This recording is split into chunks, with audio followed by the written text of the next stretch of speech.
एक दंपति दिवाली की खरीदारी करने को हड़बड़ी में था। पति ने पत्नी से कहा, जल्दी करो, मेरे पास टाइम नहीं है। इतना कहकर वो रूम से बाहर निकल गया।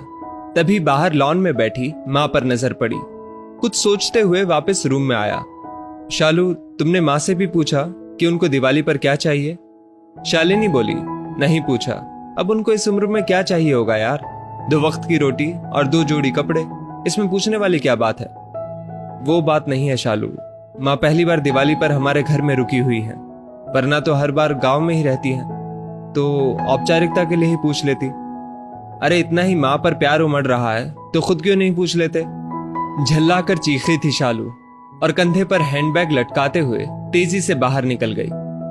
सूरज माँ के पास जाकर बोला, माँ हम लोग दिवाली की खरीदारी के लिए बाजार जा रहे हैं, आपको कुछ चाहिए तो? माँ बीच में ही बोल पड़ी, मुझे कुछ नहीं चाहिए बेटा। सोच लो माँ, अगर कुछ चाहिए तो बता दीजिए। सूरज के बहुत जोर देने पर माँ बोली, ठीक है तुम रुको, मैं लिख कर देती हूँ, तुम्हें और बहू को बहुत खरीदारी करनी है, कहीं भूल ना जाओ। कहकर सूरज की माँ अपने कमरे में चली गई। कुछ देर बाद बाहर आई और लिस्ट सूरज को थमा दी।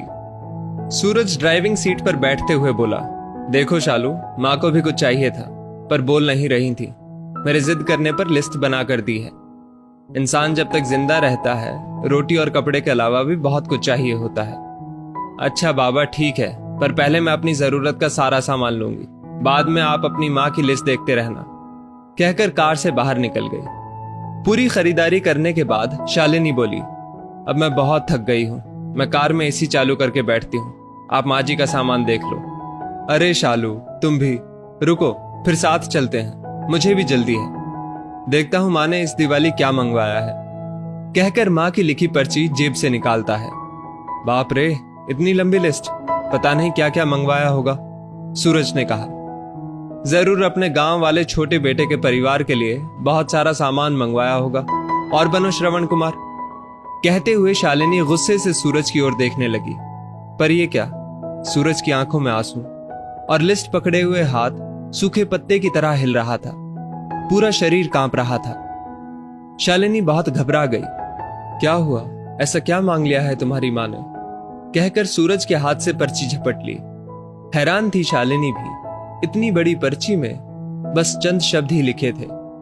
पर्ची में लिखा था, बेटा सूरज, मुझे दिवाली पर तो क्या, किसी भी अवसर पर कुछ नहीं चाहिए, फिर भी तुम जिद कर रहे हो तो तुम्हारे शहर की किसी दुकान में अगर मिल जाए तो फुर्सत के कुछ पल मेरे लिए लेते आना। ढलती सांझ हुई अब मैं। सूरज, मुझे गहराते अंधियारे से डर लगने लगा है, बहुत डर लगता है पल पल मेरी तरफ बढ़ रही मौत को देखकर। जानती हूं इसे टाला नहीं जा सकता, ये शाश्वत सत्य है, पर अकेलेपन से बहुत घबराहट होती है सूरज।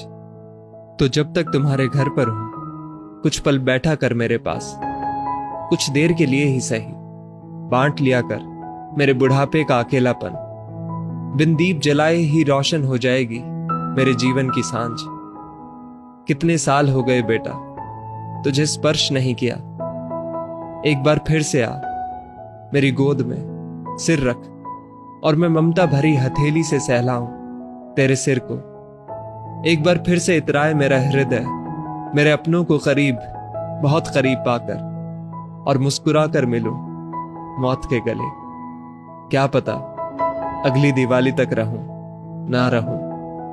पर्ची की आखिरी लाइन पढ़ते पढ़ते शालिनी फपक फपक कर रो पड़ी। ऐसी ही होती है मां। दोस्तों, अपने घर के उन विशाल हृदय वाले लोग जिनको आप बूढ़े और बुढ़िया की श्रेणी में रखते हैं, वो आपके जीवन के कल्पतरु हैं। उनका यथोचित सम्मान और देखभाल करें। यकीन मानिए, आपके भी बूढ़े होने के दिन नजदीक ही हैं। उसकी तैयारी आज से कर लें। इसमें कोई शक नहीं कि आपके अच्छे बुरे कृत्य देर सवेर आप ही के पास लौट कर आने हैं।